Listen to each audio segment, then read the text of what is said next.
listener writes, hello, Sherrie. Just wanted to know from Mr. Smith if all the government or official documents in Britain or Bermuda concerning the 1977 riots have been declassified. I had to access a lot of the documents through the UK National Archives. You can go online to their website if you just do a search. I can't remember the actual address, but if you do a search, you'll find the National Archives. You then type in keywords. You then start to get a sort of trail of which files might be of interest to you. The advantage I had is I kind of knew how the Deputy Governor's Office and the Governor's Office worked and the Police Commissioner's Office worked. So I kind of knew a lot of the keywords I needed to look for. And I should give credit to others such as Keto Swan, whose files were cited in his book. So he already had done a lot of work and I was able to then get the file numbers. So it can be done. You can have access to them. You do have to pay for that access. I had to pay thousands of pounds for access to the files that were then either sent to me by CD-ROM or they gave me a web link to research it. No one has never answered the question why Bach killed white people. There was a specific reason why. Was it ever identified that Frank Manning worked for the CIA? You made mention about blacks sharing in the wealth of Bermuda and yourself being a criminal investigator. But white-collar crime runs rampant in Bermuda. And it has for years. No one's been able to put the finger on it. Has anyone been able to identify the third man that was on government ground that night? Within your book, you make mention that the British troops and the American Marines had orders to shoot to kill? Correct. Yes. In addition to that, I made a comment yesterday that within every social organization in Bermuda, that the police have informants. And we know that Sylvan Matson Jr. was an informant for the police at the Black Beret Cadre. He worked along with a number of other black Bermudians who informed the police on the PLP and the Black Beret Cadre. So do you still have informants working in many of our present social organizations informing for the police? First one I'll tackle is the investigation itself. I accept it as a matter of historical record that the convictions withstood the court system at the time. So the book did not intend to, nor does it, delve into the third man issue, nor does it delve into the merits of the borough's because that wasn't case. The remit of what you were focusing. Yeah. Right. Another author has tackled that, and he chose not to name the third man. And I suspect he made that decision based on the fact that there is a constitution and you have rights. And if you're going to go out and step out and name somebody that was not criminally indicted, you better be very careful as to the circumstances in which you name that name. So that was not the point of the book. The point was a much, much broader issue. Why did Bermuda end up where it did and what we can do to improve it? The question of informants.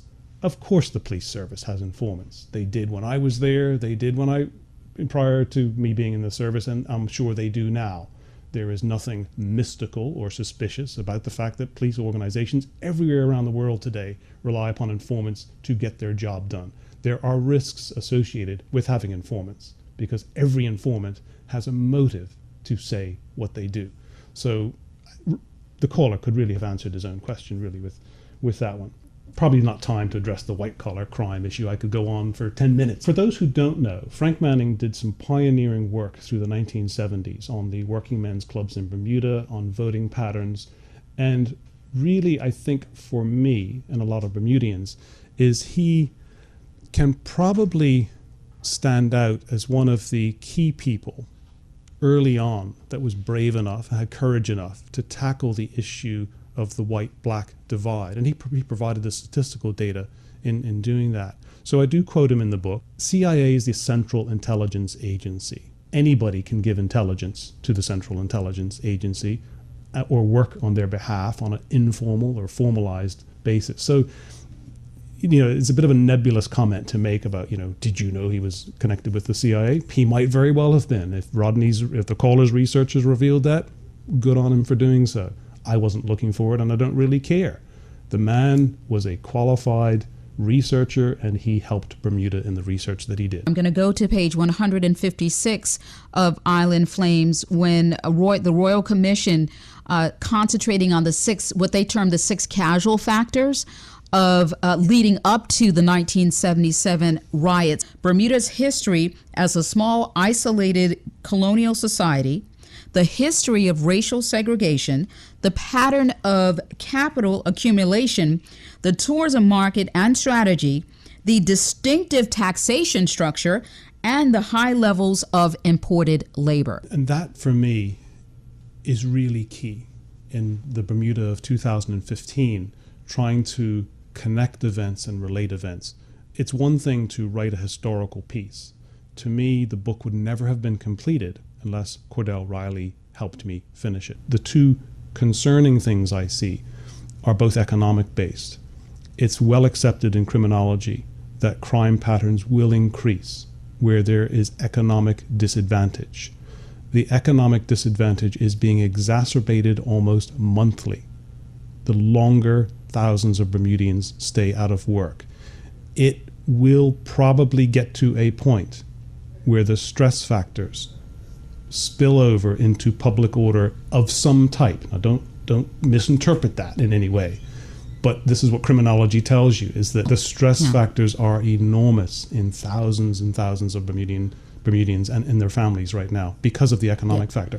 A number of armed robberies took place during that period of time. We're now seeing, let's fast forward to 2015, what appears to be, and admittedly I haven't looked at the police stats, but I'm just basing on what is being reported. There seems to be a trend back towards armed robberies. There'll always be an economic imperative, an economic motive to conduct an armed robbery, and they do fluctuate wildly, from month to month, year to year. One of the incentives back in the 72-73 period was one in which the police, the Metropolitan Police who came here to help investigate, they linked a lot of the armed robberies to Burroughs, Tacklin, and others, basically to fund the activities they were doing. I was absolutely staggered by the results of the amnesty, which I didn't know in 1973. The gun amnesty, just prior to the new firearms legislation, produced something like 1,400 firearms turned into the police. In our little space, so if you think it's Wild West now, can you imagine what it was like back then when 1,400 firearms were turned in during the amnesty? Now, admittedly, a lot of these were rifles and people who did recreational shooting. Yeah, the gun clubs. But it was a completely different era. The number of firearms was rampant in society back then. I remember there was a time when whites didn't particularly want to rent their houses to blacks. I remember those days.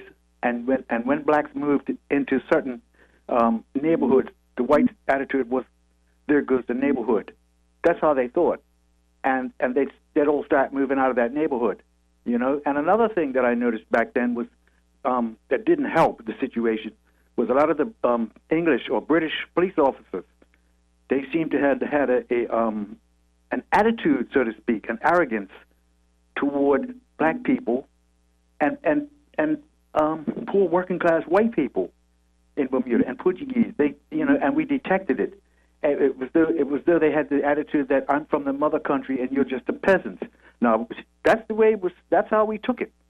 That was the impression we got. Always a pleasure to hear from our callers who actually lived it throughout that period of history, and that's something that we actually have.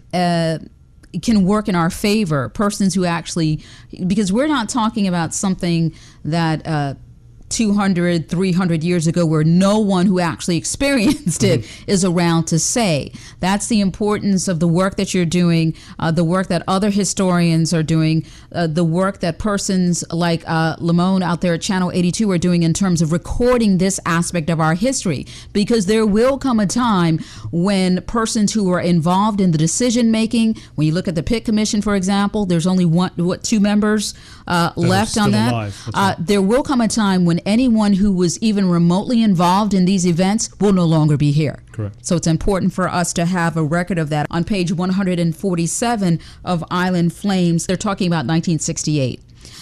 Practically everything in Bermuda was viewed by each racial group from a subjective angle. The commission summarized the extent of the problem, relations between the police and civilians, enforcement of laws which were or tended to be a source of grievance, the banning of publications, the ideology of black power and the cult of the black Muslim, reliance for the colony's revenue on import duties, and the non-imposition of direct taxation, anti-discrimination enactments and their application or non-application in the letter or spirit, slow and mostly one-way progress towards integration in schools, availability without discrimination and practice of sporting and other recreational facilities. So it's talking about in 1968 how the two groups viewed these things totally different.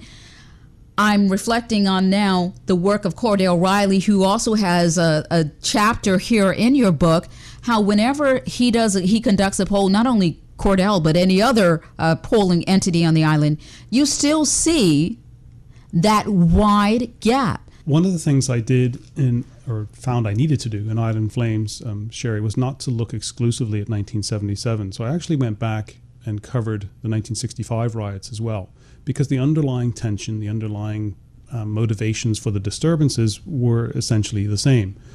The Bermuda of the mid-60s was not too dissimilar from the Bermuda of the late 1970s.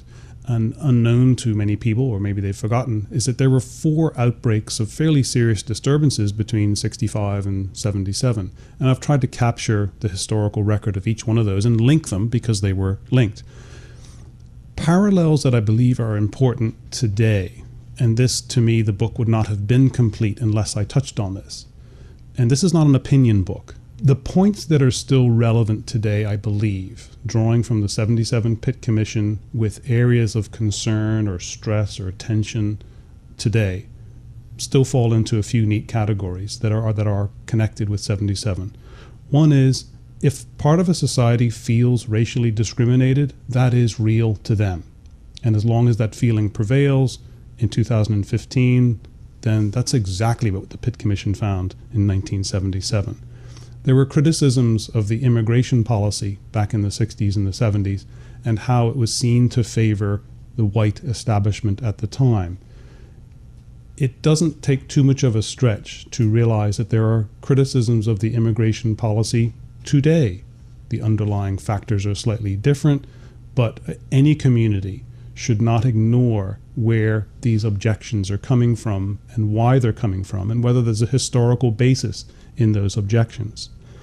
The other one is the wealth gap, and Cordell produces statistics to show that there are still areas of concern with the wealth gap in between the black and white community. Yes, that gap has narrowed since 77, but there are elements of it that are still there. We still have, in 2015, a fundamentally underperforming education system, it received a staggering amount of analysis in the 1968 Wooding Commission report, and also received analysis and comment in the 1977 Pitt Commission. So again, 38 years later, we still have, as a society, we still have some of the very same issues bubbling to the surface, causing concern, causing anxiety, drawing political attention, and social activism. Now that should be a marker for any community, any society, that we're not quite there yet. We're not quite at that point where we have a thoroughly just and equitable society. It was the UK's feeling that the governing UBP at the time were insensitive to the cries of the black community, and that was part of what was fueling some of the things that were happening. Fast forward to 2015, we hear similar things, that there's a large part of the black community that feel like they're not being listened to. Let me be very frank about what the historical record shows, Sherrie. The UK government in the 70s helped to support the white-dominated UBP government, and they did this in a number of ways. Anti-communist operatives were sent to Bermuda to work with a very, very select group within the government in Bermuda. Many of the cabinet ministers did not even know they were here, but they were sent here with a very specific mission to quell the, I'll paraphrase, quell the anti-black sentiment and the efforts of the Black Power movement, which was trying to educate and trying to push the anti-colonial agenda. And I thought that was significant. I believe it's Quito Swan's book that also identified that same point. And I expand on it because I thought it was relevant to how the police and the government were all operating in the early 1970s. Yeah. So I do touch on that. So the Vera incident, Vera was demoted in cabinet as a direct result of his involvement with the whole end of 1977 period. He was deemed to be a liability both by the governor and by Sir David. Sir David was very diplomatic and had to be about it because it was one of his go-to cabinet ministers, but he did end up demoting him to cabinet minister without portfolio, and then later he was taken out of the cabinet completely. But he was viewed by blacks as a real potential sort of touchstone of insensitivity, and it's documented. The military intelligence liaison officer, Major David Ford, who was here in Bermuda, in his letter, which remained under the radar and which does not appear to have evoked any comment from any of the political leaders, Ford painted a picture of a black population having suffered a, quote, letdown, unquote, to the point where he noticed there are still not many smiling black faces on the street. Ford continued, "The hard fact is that it has been clearly demonstrated to blacks that the white Bermudian still retains the veto, whatever the strength of black opinion. There is still a long way to go to racial equality, and the blacks know they have a struggle on their hands." It's a handwritten report that's buried deep in one of the FCO files, and it jumped out at me because it evoked very little comment. That military intelligence officer called it as he saw it. He was airlifted to Bermuda at the height of the riots as part of the UK troops that came here. His job was to gather intelligence and write reports back to the Ministry of Defense. And he, in one or two sentences, provided this really unique synopsis of what he saw, what he felt, and about Bermuda society, which I thought was quite instructive. The FCO were in denial about many aspects of racial discrimination in Bermuda and political discrimination. Only when the political winds changed after the 77 riots did the FCO suddenly change course. And suddenly they acknowledged in writing that much of what the Progressive Labour Party had been saying was correct. And suddenly, after the riots, and after 3 people were now dead, remember that 2 tourists and a local were killed in the Princess Fire, only after that did the FCO, and it's a very distinct change when you're looking through file after file after file, you see report after report. They accepted the UBP's view of the society as it was. They accepted that it was as democratic as it possibly could be, and that they dismissed a lot of the opposition concerns. And it's a very clear difference after the riots, when the FCO totally does an about-face and acknowledges for the first time, we have a problem. Bermuda has suddenly got the UK's attention because we've had to send troops out there. It's been the center of world media attention for 72 hours. 3 people are now dead. A government almost gets, embroiled in this massive, massive race issue. These were race riots. The governor of the time called them race riots. It's not this author calling them race riots. They were race riots. And the FCO does a really interesting about-face. Now, was that a good thing? Yeah, they finally did recognize the extent of the problems that Bermuda faced and laid the groundwork for the Pitt Commission to do what they did. You hear people saying that, the only reason people are upset about policies is because persons who are on air are telling them to be upset about it. And otherwise, and it's the same narrative that was going on in the 70s and the 60s, as if the black community doesn't possess sense enough to know when they are being discriminated against or when a policy is not working in their favor. Almost every single progressive change, demand for change, petitioning the UK, whatever it was driven by elements in the Progressive Labour Party. Successive Royal Commissions talked about a white oligarchy. They talked about a white political system that was very hesitant to change things. So fast forward to 2015, and any government would be well advised, in my view, to listen to any areas within their country of which there is either current pressure, growing pressure, and put aside for a minute, if you think it's been politically motivated, But also know in the back of your mind that almost every single thing that the politicians said in 1977 who were then in opposition turned out to be true. We need political reform. We need economic reform. We need a better education system. We need better housing. So just about every single change the Progressive Labour Party demanded on behalf of their constituency was true. The Royal Commission sided with them on almost every single issue. And that, I think, is significant. And the reader is invited by the end of the book to ask themselves, are any of those areas of pressure the same? And analyze what is still unresolved in 2015.